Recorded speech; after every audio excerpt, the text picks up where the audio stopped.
privilegio esta mañana dirigirme al pueblo del Señor con la palabra de Dios. ¿Y cuántos están agradecidos de estar esta mañana en la casa del Señor? Amén. Entonces, quiero que abra su Biblia, por favor, en el libro de Efesios. Y vamos a empezar hoy una serie de predicaciones que se llama Estudio de los Efesios. Y le he puesto por título: Posea su tierra prometida. Posea su tierra prometida. Y Efesios está después de Gálatas y antes de Filipenses.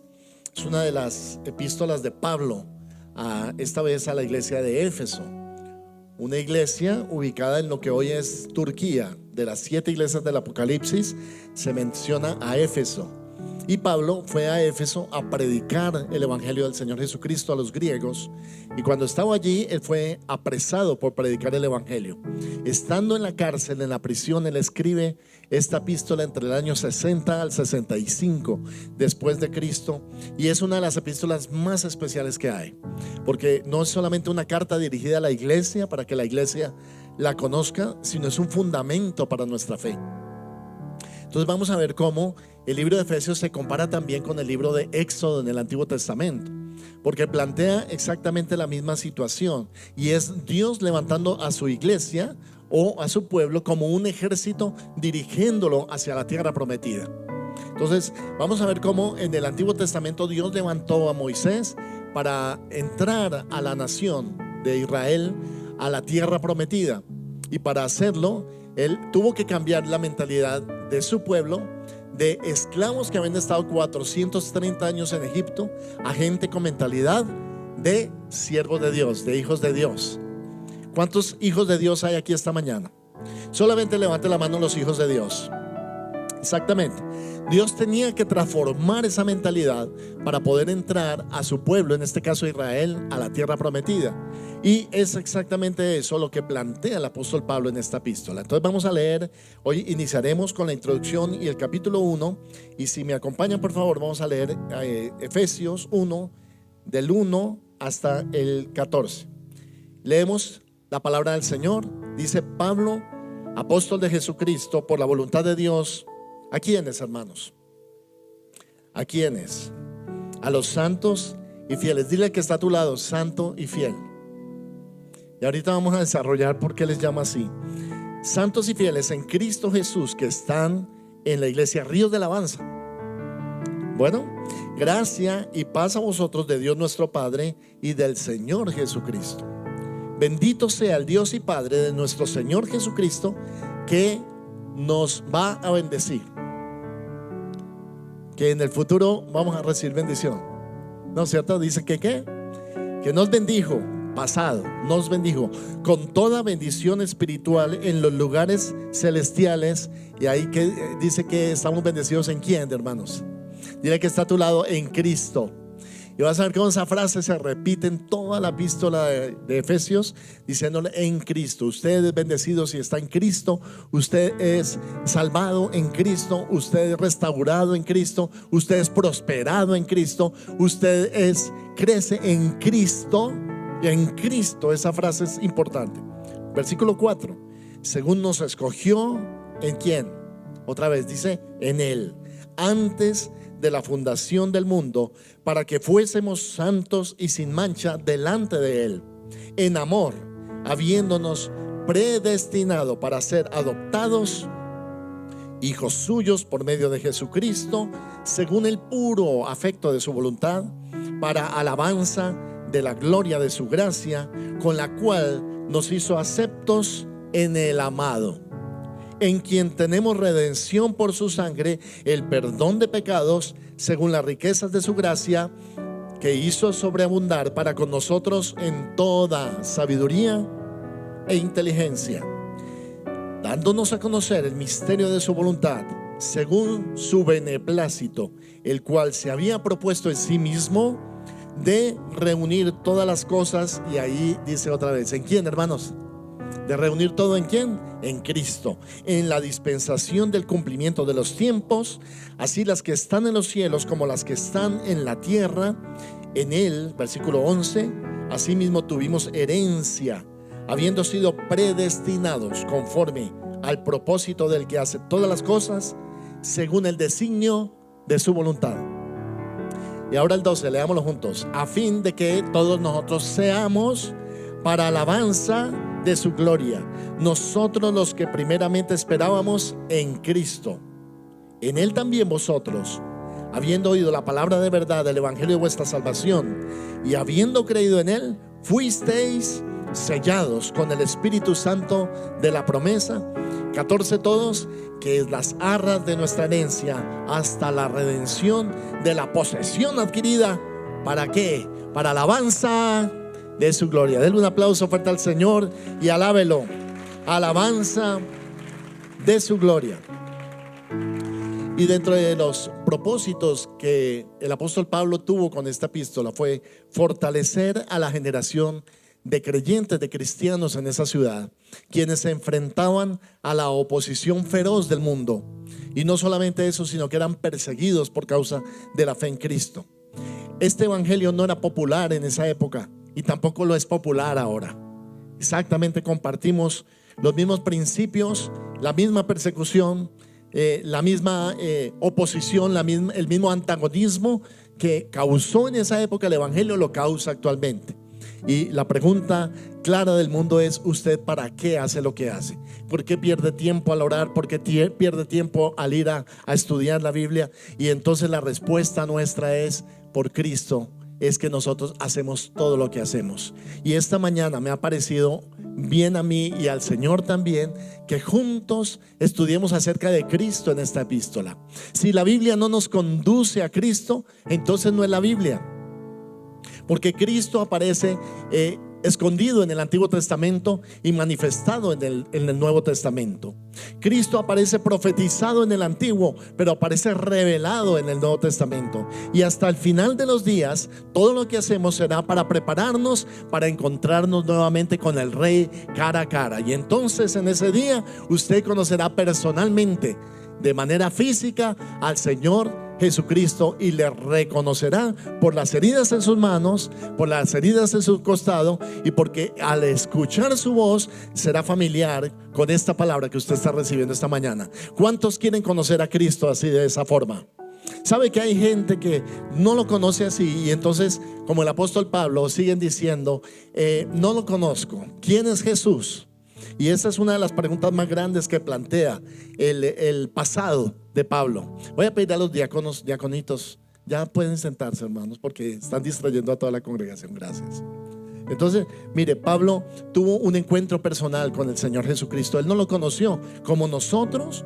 Él no fue un apóstol que conoció de manera física al Señor. O sea, él lo conocía por la predicación de los apóstoles, de Pedro, de Juan. Él lo conoció de manera indirecta. Y cuando lo conoció así, él lo persiguió a Cristo. No estuvo de acuerdo con lo que el evangelio planteaba. Él era un celoso judío, perseguidor de los cristianos, y en un desierto, en camino a destruir más cristianos, Cristo le salió al encuentro en ese desierto. Y dice que él cayó, de repente lo rodeó una luz y un resplandor, y él tuvo que caer arrodillado. Y él dice estas palabras, él menciona estas palabras, y él dice: ¿quién eres? ¿Quién eres, Señor? Porque él sabía que tenía un encuentro con alguien. La respuesta a esa voz, lo que estoy describiendo, está en Hechos de los Apóstoles capítulo 9. Dice que la voz le respondió y le dijo: yo soy Jesús a quien tú persigues.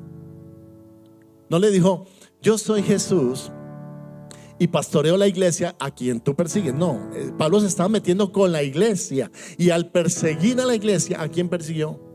A Jesús. El que se mete con la iglesia se mete con Cristo. Y sale Cristo ahí a enfrentar a Pablo. Y lo que acabo de decir tiene una profundidad muy grande, hermano. El que se mete contigo se mete con el Señor. A los cristianos, ¿quién nos defiende, hermanos? El Señor Jesucristo. Él es como un león feroz para defender a su pueblo. El enemigo no puede tocarte, plaga no puede tocarte, enfermedad no puede tocarte, porque Cristo es nuestra defensa. ¿Cuántos dicen amén? Y así fue que Pablo se metió con la niña de sus ojos, la iglesia, y llevó las consecuencias. Arrodillado, recibió al Señor en ese desierto y le dijo: ¿qué quieres que haga? Primera pregunta: ¿quién eres, Señor? Y la segunda pregunta: ¿qué quieres que yo haga? Cuando una persona viene a Cristo, debe preguntarse: Señor, ¿cuál es el propósito de mi vida? ¿Cómo quieres que yo te sirva, Señor? No quiero estar alejado en esta mentalidad de que ya me salvaste, me diste todas las bendiciones de Dios que aparecen descritas en Efesios, pero ¿y ahora tú qué quieres que yo haga? Dígale al que está a su lado: ¿y usted qué va a hacer?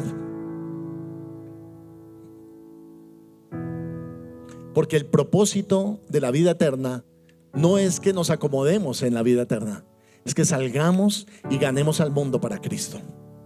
Entonces Pablo escribe, este mismo Pablo que tuvo la experiencia en el desierto, es el que escribe ahora y dice: yo soy Pablo, apóstol de Jesucristo. Porque ninguno podía ser apóstol a menos de que hubiera tenido un encuentro cara a cara con el Señor Jesucristo. Y Pablo describe esa memoria de lo que le pasó en el desierto y él dice: yo me encontré con Jesús, yo lo conozco, yo escuché su voz en el desierto, Él me habló. Y esa impresión nunca se le borró de la memoria a Pablo, sabiendo que se había encontrado directamente con el Señor y era el Señor el que le había extendido su llamado. Porque cuando hay un llamado genuino de Dios, el hombre no puede hacer otra cosa sino atender a la voz del Señor y decir: heme aquí, Señor, envíame a mí. ¿Cuánta gente, hermano, hay que escucha el llamado de Dios y se hace el que no es con Él, el loco?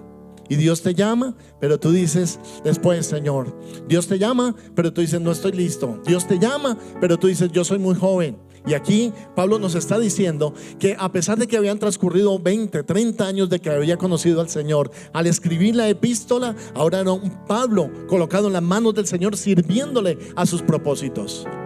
Lo que Dios le había dicho en el desierto ahora se había convertido en una realidad, porque él predicaba a Jesús. Dile al que está a tu lado: predica a Cristo. No prediques otras cosas, hermano. Predica a Cristo. Esta epístola se trata acerca de Jesucristo. Por eso es que Pablo dice: Pablo, apóstol ¿de quién? De Jesucristo. Y ahora, si quieres anotar allí, la palabra apóstol significa enviado. Enviado. ¿A qué nos envía el Señor? ¿Quiénes son apóstoles del Señor? Entonces, no es un apóstol el que recibe un título por una iglesia o por otro apóstol. No nos confundamos con eso, porque hay quienes se fijan en el título. Pero el verdadero apóstol es el que busca las almas, el que sale al desierto, a los montes, a los valles, caminando por sus ovejas, buscándolas, llamándolas al arrepentimiento. Eso es lo que hace un apóstol: abre caminos, predica el evangelio y tiene fruto. Por sus frutos los conocerán. Entonces Pablo ahora en esta experiencia nos está diciendo, después de haber pasado años y de estar en esta cárcel predicando el evangelio del Señor Jesucristo, tengo la autoridad de decir: yo soy un apóstol del Señor Jesús, enviado para predicarle. La palabra apóstol significa también un embajador, alguien que es enviado a representar a un país o a representar a una organización. Esa palabra que conocemos como embajador es la misma palabra que Pablo está utilizando aquí. Y desde el punto de vista militar, los militares, cuando querían conquistar una nación, primero mandaban una avanzada, y a esa avanzada eran los mejores del ejército. Y esa palabra la acuñó militarmente en Grecia, y era: enviemos apóstoles, gente que abriera camino, gente que para poseer un territorio pudiera llegar primero y conquistar, porque ellos eran los mejores. Yo declaro que ustedes son los mejores para hacer la labor del reino. ¿No lo creyeron, hermanos? Yo declaro que ustedes son lo mejor de Dios en esta tierra para ir a conquistar esta tierra en el nombre del Señor Jesucristo. Si Dios envía a los mejores, esos son sus apóstoles. Era el ejército escogido. Ahora Pablo no se representa a sí mismo, sino que representa ¿a quién? A Cristo. Dile que está a tu lado: tú representas a Jesús.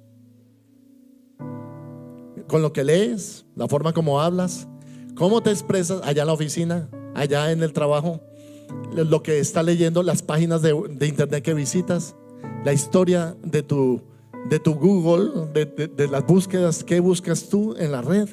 ¿Qué es lo que te apasiona? ¿Qué es lo que te llena? Ahí, hermano, hay algo que se llama un log. Los del sistema saben esto. Hay un log. El log es la historia de todo lo que se hace en un computador. Un log es la historia, es el registro de todas las actividades que se producen en un computador, ¿verdad? Y entonces Suponte que llegas al cielo y abren el log tuyo de aquí en la tierra y empieza el Señor a ver las páginas web que visitaste. ¿Qué dirías tú? ¿Te avergonzarías? Dirías: ay, Señor, ¿me pillaste? ¿Fracasé, Señor? ¿No me di cuenta? Pues el Señor lleva un registro de cada cosa. Y Él está diciendo que hay una historia que Él no va a recordar. Gracias a Dios vamos a ver cómo la cura. Pero tú y yo tenemos que cuidar nuestro testimonio, porque todo lo que hacemos es registrado en el cielo. Y lo van a poner en pantalla grande, así más grande que esta, en 4K, 8K, y todos los pecados nuestros van a ser publicados ahí. Y la gente va a estar muy avergonzada. Va a decir: perdón, Señor. Y el Señor le va a decir: yo te he perdonado, yo te perdoné, pero estuve contigo cuando estuviste en cada una de esas desacertadas visitas.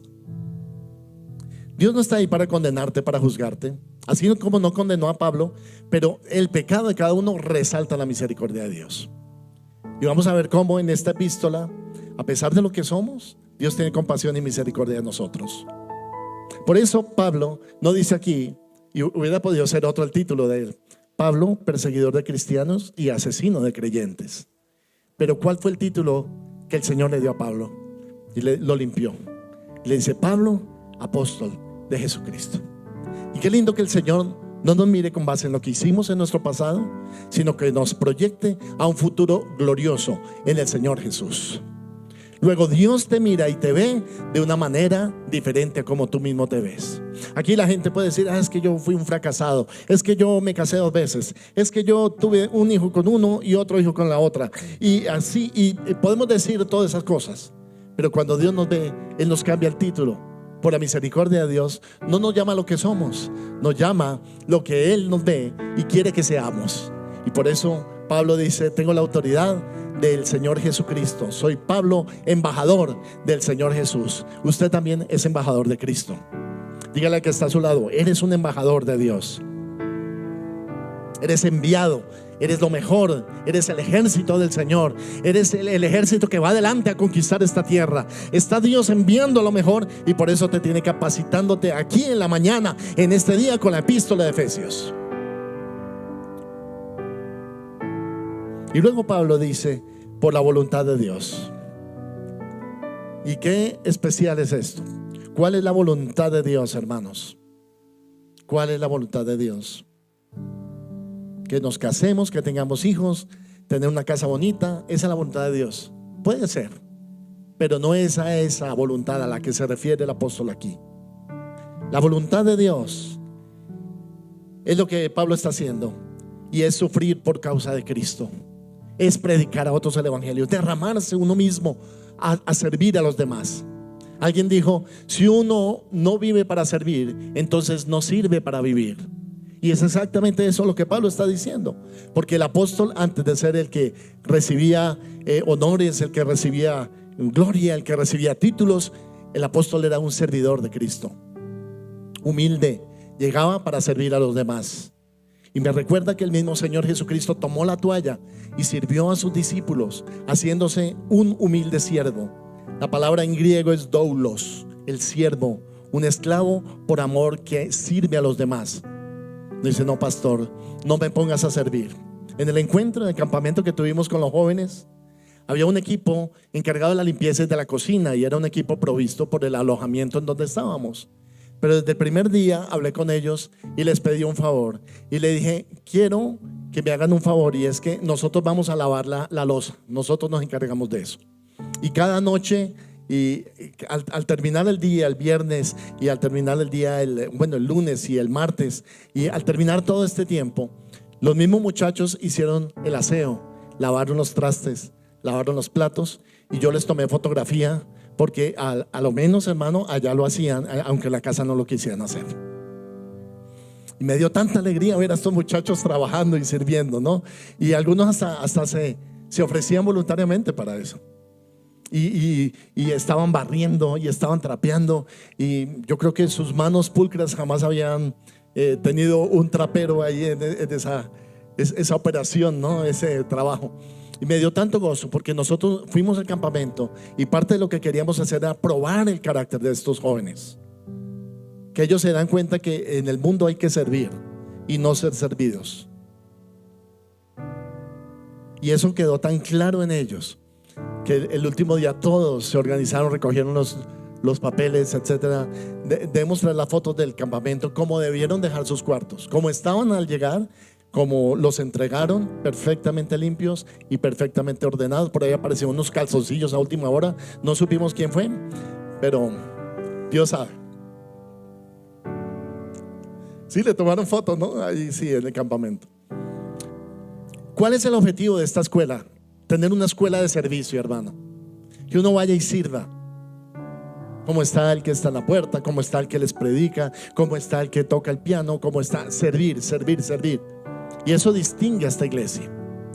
Pablo está diciendo, y no me importa si no paso este versículo, pero tengo que ponerlo ahí claro. Esta iglesia nació para servir a Dios. ¿Qué hacemos aquí en esta iglesia? Servimos. Y el que sabe carpintería, y el que pinta, y el que cuida niños, y el experto en psicología, y el otro, y el consejero, y el que es de aguas, y el que hidráulico, y el ingeniero del sistema, y todo el mundo puede servir a Dios. No puedes pararte desde una esquina y decir sirvan a Dios ustedes, porque así no es metiéndome al ruedo y sirviendo a los demás. Y Pablo sirve a la iglesia cuando les dice lo siguiente. Ahora les dice dos títulos que quiero que conserven ustedes también. Y pienso que es una buena introducción, porque les dice a los fieles, a la gente de la iglesia, les dice, número 1, santos, y número 2, fieles en Cristo Jesús, que están en Éfeso. Dile que está a tu lado, santo y fiel. ¿Y qué significa la palabra santo, hermanos? Apartado para, con un propósito, seleccionado exclusivamente, elegido para algo, limpiado para algo, porque la palabra santo también implica limpieza. Cuando usted se bautiza, usted está diciéndole al Señor, santifícame. En el campamento, 8 jóvenes descendieron a las aguas del bautismo por su propia voluntad. Nadie los coercionó, los exhortó, nadie los impulsó, los obligó, los presionó para que ellos se bautizaran. Ellos mismos, después de escuchar la palabra de Dios, dijeron, pastor, queremos bautizarnos. Algunos de ellos 14 años, hermano, y no estaban sus padres, pero ellos tomaron conscientemente esa decisión y se bautizaron. Y cuando iban a descender a las aguas, yo miraba sus rostros. Tengo esa bendición, ¿no?, de poder estar allí en primera fila, y algunos de ellos estaban muy asustados. Les temblaban las piernas y dijeron, pastor, así con esa vocecita, después de que me bautice ya no puedo volver a pecar.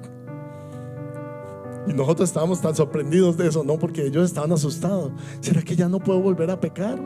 ¿Qué me va a hacer Dios si yo peco otra vez? Ya vamos a verlo más adelante en la epístola, ¿no? Pero les dijimos, es que nadie puede dejar de pecar si no es por la ayuda de Dios. Si no es por la gracia de Dios en nuestras vidas, ninguno podríamos dejar el pecado. Pero porque Dios nos ama, Dios nos cuida, nos envió al Señor Jesucristo para santificarnos. Y ahora Él nos mira y nos ve como un pueblo santo. Ahora declaro, Ríos de Alabanza es una iglesia llena de gente santa. ¿Cuántos dicen amén? Dale ese aplauso fuerte al Señor. Ustedes son santos.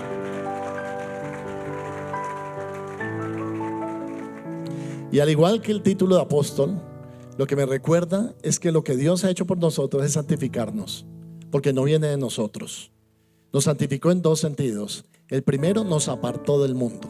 Usted es una persona apartada del mundo. Y número 2, Él te llama santo, porque es con base en la obra de Dios que Él nos santifica, por lo que Él hizo en la cruz y no por lo que nosotros podemos hacer. Entonces somos santos no por lo que podemos agradarle, no por lo que podemos ser limpios, sino por lo que Él hizo por nosotros. La obra de Cristo nos santificó a nosotros, pero también la obra de Cristo nos apartó, nos seleccionó y nos llamó para ser un pueblo especial en la tierra, el pueblo de Dios. No puedo decir lo mismo del resto de gente que no está en esta categoría. Por eso Pablo le dice a la iglesia, ustedes son santos. Pero en segundo lugar les dice, ustedes son fieles. Dile que está a tu lado, tienes que ser fiel para Dios. El que no es fiel a Dios tampoco será fiel a los hombres, Porque primero se es fiel a Dios y se aprende a ser fiel a Dios, y luego se aprende a ser fiel a los hombres. Fiel en un trabajo, fiel a una organización, fiel en un matrimonio, fiel a una iglesia y fiel a nuestro Dios, el Señor Jesucristo. Ahora Pablo lo dice, es porque él mismo es fiel. ¿Qué es ser fiel? Que a pesar de las dificultades, que a pesar de las pruebas, que a pesar de los antagonismos, permanezcamos fieles al Señor Jesús, a su llamado, a la palabra de Dios, a la iglesia donde Dios nos plantó. Yo no puedo decir lo mismo de una persona que no es fiel en su casa, o fiel en su trabajo, o fiel a su esposa. ¿Por qué? ¿Qué es ser fiel? Entonces la palabra fiel denota exclusividad. En otras palabras, somos exclusivos para Dios.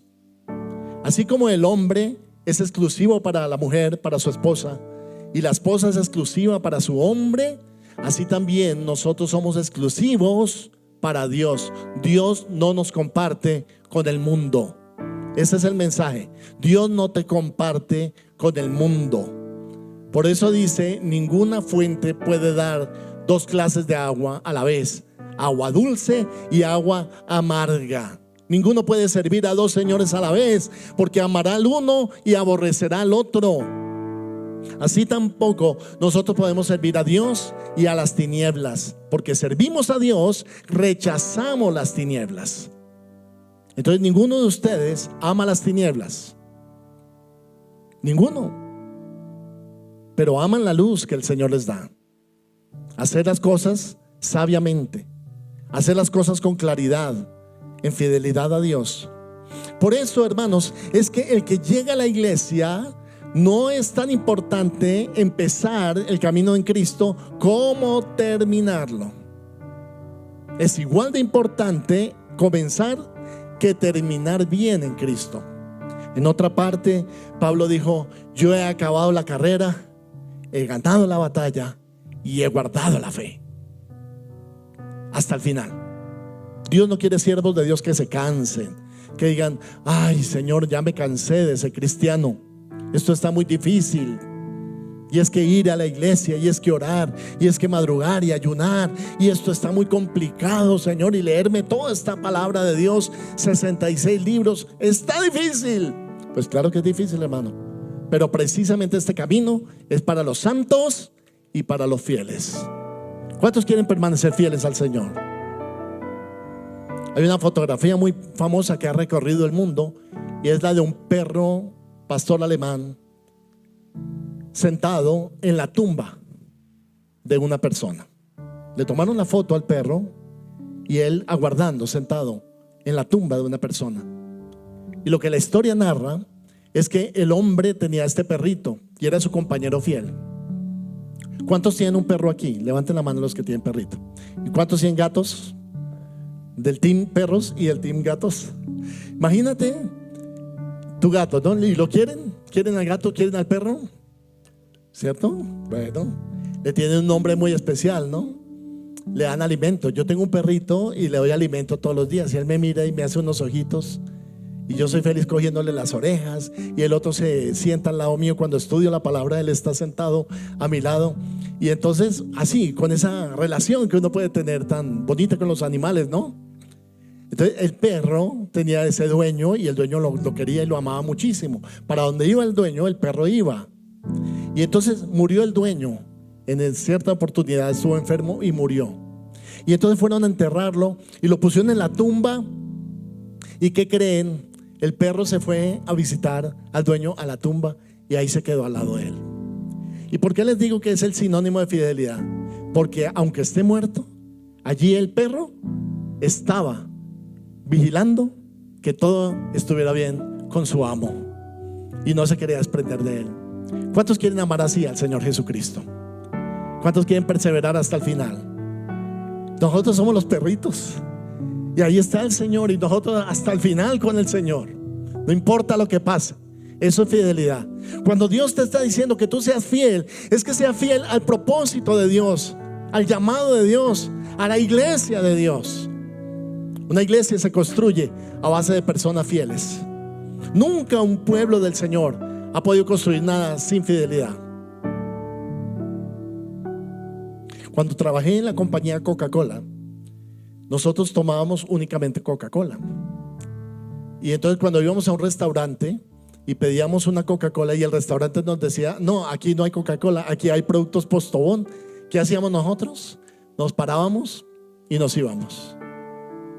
Puede que ya hubiéramos pedido la carta, los platos maravillosos, todo, pero si no había el producto que nosotros representábamos, nos íbamos. Quiero decirle, hermano, que se necesita esa clase de personas en la iglesia. Si hay gente que es capaz de defender una marca, ¿cuánto más nosotros deberíamos defender al Señor Jesucristo y la causa del Evangelio de Cristo? El Señor está buscando gente idónea, fiel, que le defienda ante el mundo de los ataques del enemigo. Que cuando alguien quiera levantarse a exaltar el poder de las tinieblas, usted se levante y exalte el poder de Dios. Y vamos a ver cómo en esta epístola a los Efesios hay una guerra, hay una lucha. Le invito a que lea esta semana los 6 capítulos de Efesios. En el último capítulo, él está diciendo: ustedes pónganse el equipaje de un soldado, usen la coraza que el Señor les pone, usen el casco, el yelmo de la salvación, pónganse los pies el apresto del evangelio de la paz, usen el escudo de la fe. Y el Señor constantemente está diciéndole al pueblo: ustedes vístanse de la armadura de Dios, porque estamos en guerra. Dile que está a tu lado: estamos en guerra. ¿Quiénes son los primeros que caen en la guerra? ¿Quiénes son los primeros que caen en la guerra? Los que no iban preparados. Llegaron sin fusil, sin pertrechos, sin equipaje, sin raciones de alimento. Llegaron sin radar, sin brújula para ubicarse. Llegaron sin el arma cargada. Llegaron sin el fusil, sin la mira telescópica. Llegaron y dijeron: ¿qué es lo que estamos haciendo aquí? Así es el cristiano de Ríos de Alabanza, que no sabe dónde está parado, que dice: ¿qué es lo que venimos a hacer aquí? ¿Cómo que venimos siendo tú y yo? ¿A qué es que venimos? El hijo mira al papá y dice: yo vengo a acompañar a mi papá. Los jóvenes no venían: no, chévere, es que quiero amigos. Y así cada uno tiene una motivación. Pablo los mira, enfoca el fusil y dice: ustedes son santos y fieles al Señor. Gente santa y gente fiel es la que Dios está buscando en Ríos de Alabanza. Cuando ustedes lleguen al cielo, les van a decir: ¿de qué iglesia era que venían ustedes?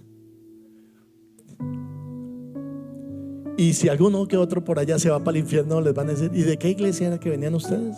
¿Qué predicaban en tu iglesia? ¿Cuál era el mensaje en tu iglesia?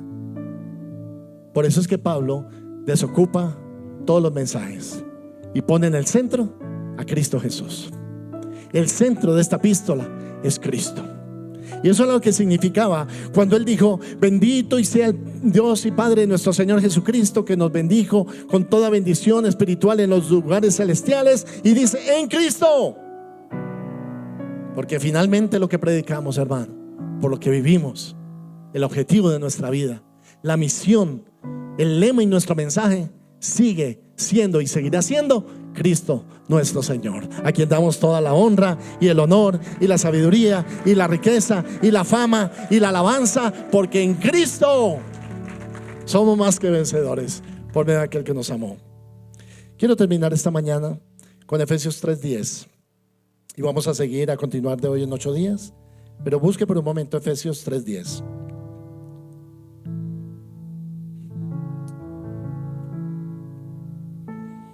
Léalo conmigo. Dice el apóstol Pablo: para que la multiforme sabiduría de Dios sea ahora dada a conocer. ¿Por medio de quién, hermanos?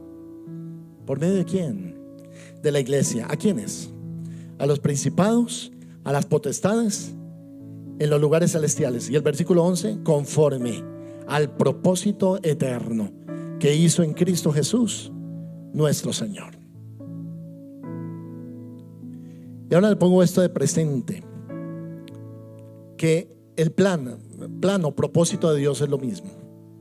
Que Dios tiene un propósito, tiene un plano, un objetivo. El objetivo de Él no es salvarlos a todos. El objetivo de Él es que la gente que Él determinó que fuera salva llegue a su presencia. La gente que él sabía que iba a llegar a los pies de Cristo, dudándolo o no, maltrechos por una batalla continua contra el pecado y contra las tinieblas. El cristiano, como dice Juan Bunyan en El Peregrino, El Progreso del Peregrino, agobiado, pasado por desiertos, por dificultades, encuentra a su Salvador. Y ahí está la clave del éxito de descubrir el propósito de Dios. A la pregunta ¿para qué estoy aquí en la tierra? Es para cumplir el propósito que Dios ya se ha trazado con la iglesia. ¿Y cuál fue el propósito que Dios se trazó con la iglesia?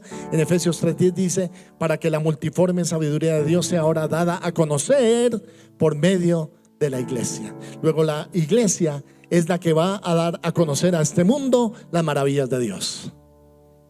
Voy a repetirlo, Jeremías 33:3, que dice: clama a mí y yo te responderé y te enseñaré cosas grandes y ocultas que tú no conoces. Este mundo no conoce a Cristo y no le puede conocer porque nadie le ha explicado. Este mundo está ciego, perdido. Entre más conocemos el mundo, más sabemos que Cristo tenía la razón. El mundo no es nuestro hogar. Apuntamos hacia un encuentro con el Señor en el cielo. La meta del cristiano debe ser mantenerse fiel hasta el final de su vida. Que el día que tú, por alguna razón, por algún motivo, abandones este mundo, te vayas tranquilo, con tu conciencia limpia, porque al recibir a Cristo corres al encuentro de tu Salvador, no lleno de angustia, de imprecisiones, no lleno de temores, del salto al vacío, sino con tranquilidad, sabiendo que Cristo te espera al otro lado, que la muerte no es definitiva y que nadie nos puede separar del amor de Dios que es en Cristo Jesús, Señor nuestro. Y entonces, ¿cuál es el proyecto de Dios? Y Él dice que la iglesia se levante, que ese león dormido que es la iglesia se levante y despierte, y por primera vez empiece a hacer la tarea y la obra que Dios quiere hacer en este mundo a través de la iglesia. Levanta tus manos y di: estas son las manos de Dios. Otra vez di: estas son las manos de Dios. Ahora di esto: mis manos sirven a Dios. Cuando Dios quiera tocar personas, lo va a hacer a través de tus manos. Bendigo tus manos, ejército de Dios, para que empuñe la espada del Espíritu, que es la palabra de Dios, para que vayas y poseas todo territorio que Dios te ha dado, pero sobre todo para que tus manos hagan la obra que el Señor quiere que tú hagas. Ahora sí, mira tus pies y dile así: mis pies son los pies de Dios. Me llevarán a donde Dios quiera, y con ellos caminaré por este mundo dando testimonio del Señor.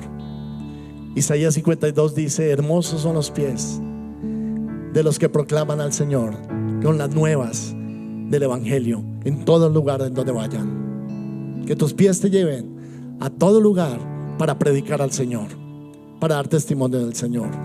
Ahora pon tu mano en el corazón y di: mi corazón es el corazón de Dios.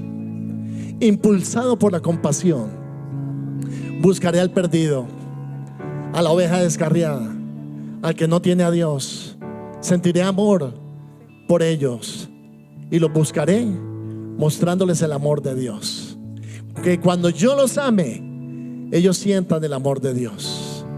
Porque si no pueden amar a Dios, a quien no han visto, amarán a su prójimo, a quien sí pueden ver. Cuando te vean a ti, hermano, tendrás ese corazón y ese amor para los demás. A la gente, ¿sabe qué es lo que la atrae a la iglesia? No las canciones, ni la banda, ni el espectáculo, ni el show, ni las luces. ¿Sabe qué atrae a la gente a la iglesia? La presencia de Dios, Cristo Jesús en medio de su pueblo. Cuando usted entra, lo que siente diferente en el ambiente es Cristo aquí revelado entre nosotros. Él dijo: yo voy a estar con ustedes hasta el fin del mundo. Donde haya 2 o 3 congregados en mi nombre, allí me revelaré y me manifestaré a ustedes. Y por eso es que cuando entramos en la palabra, más Dios nos da más y más de su revelación, para decirnos que el plan y el proyecto de Dios está corriendo y levantar a su pueblo como un pueblo especial sobre la tierra, para que represente a Dios en este mundo. Póngase de pie, por favor, esta mañana. Usted le dijo: mis manos son las manos de Dios, ¿verdad? Entonces, con esas manos yo quiero que usted abrace a la persona que está a su lado y ore por ella. con esas mismas manos son para bendecir, son manos para restaurar, son manos para fortalecer. Y no quiero que nadie esté solo, todo el mundo con alguien que lo abrace, ¿verdad? ¿Por qué? Porque quiero que ustedes experimenten lo que es el poder de Dios en la iglesia. El poder de Dios en la iglesia es cuando nos reunimos todos, adoramos al Señor, Él desciende, y como testimonio de eso sentimos su presencia entre nosotros. Y sentimos que salimos equipados, fortalecidos, que tenemos un encuentro con Cristo, que aunque no lo vemos, Él está ahí con nosotros, que fortalece nuestra fe, que tenemos confianza y valor, y que no salimos con la misma pesadez con que llegamos, con los problemas, agobiados, traspasados, perseguidos, angustiados, enfermos, cargados, sino que salimos en bendición, en victoria. Y ahora quiero que ore por la persona que está a su mano derecha. Pregúntale su nombre y luego ore por ella. Y al orar esta mañana, Señor, levante su voz. Al orar esta mañana, Señor, cubrimos con la preciosa sangre de Cristo a nuestros hermanos, Señor. Gracias, Dios, porque tú has puesto un don en ellos, y es un don inefable, como le dice la palabra. Señor, es el don de conocerte, el don de caminar contigo, de ser una persona santa y fiel en un mundo convulsionado, Señor. La respuesta de Dios para este mundo es y seguirá siendo la iglesia del Señor. Por eso, Padre, fortalece a la iglesia esta mañana. Señor, quita toda debilidad de nosotros, toda enfermedad, Padre. El que ha venido enfermo, el que ha venido cargado, el que ha venido oprimido, en el nombre de Jesús, ahora es liberado por el poder del Señor, por la santa palabra de Dios y por la sangre preciosa de Cristo. Señor, hoy se levanta un pueblo combativo. Señor, hoy se levanta un ejército, Señor, que antes dormía, pero ahora trabaja, que antes estaba descuidado, pero ahora está atento a la voluntad de Dios. Padre, en el nombre de Jesús, bendice su cuerpo, su mente, su vida, Señor. Soltamos palabra de sanidad sobre su vida, Señor. Que si ha venido enfermo, hoy es declarado sano por la sangre de Cristo y el Cordero de Dios. Señor, el milagro más grande es el que se cree, Señor. Y esta mañana tenemos fe en tu milagro, fe en tu salvación, fe en tu redención, Señor. Tú estás llamando a este pueblo, Señor, a cosas mejores, Señor. Oh, levanta esta mañana al caído, al débil, al triste, al solo, al angustiado, Señor. En el nombre poderoso de Jesús, Señor. Hoy lo declaramos, Señor, porque esta iglesia está llamada a dar a conocer a los principados y a las potestades la multiforme sabiduría de Dios. En el nombre de Jesús, conforme al propósito eterno que hizo en Cristo Jesús, el Señor nuestro. Alabamos tu nombre. Oh, te bendecimos, Señor. Oramos, Señor, levanta esta mañana. Con estas manos bendecimos y con estas manos edificamos, Señor, y levantamos para la gloria de tu nombre. Gracias, Jesús. Ahora ore por la otra persona que está a su lado. Ore por la otra, vamos a cambiar. Y ore por el otro, ¿verdad? Y vamos a pronunciar ese nombre de esa persona delante de la presencia de Dios. Y pida, Señor, esta mañana, Señor, la carga que mi hermano tiene, Señor, la llevo yo a tu altar, Señor. Y oro por su restauración, por su bendición, Padre. Señor, después de escuchar esta palabra, sabemos que Cristo está en medio de su pueblo. Sabemos que Jesús es el que sana. Sabemos que Jesús es el que levanta, el que llama. Oro por su llamado, por los dones de Dios, por la presencia de Dios en su vida, que sea cada vez más fuerte, Señor. Señor, cámbialo, cambia sus desiertos, Señor, en manaderos de aguas. Cambia sus desiertos, Señor, en lugar de muchas aguas, Padre. En el nombre de Jesús, Señor, atiende, Señor, los misterios de su corazón, Señor, y bendícelo. Señor, estamos atados, Señor, a tu gloria, amarrados a tu propósito, encadenados a tu proyecto en esta tierra. Y por eso yo te pido, usa a mi hermano, úsalo para tu gloria esta mañana, Señor. Los dones que has puesto en él o en ella, Señor, exhíbelos en esta congregación, y que haya mucha gente aquí que sea santa y que sea fiel en el proyecto de Dios y en el propósito de Dios. Te lo pido, Señor, en el nombre poderoso de Jesús, y todos decimos amén y amén. Gracias, Señor. Gracias, Dios.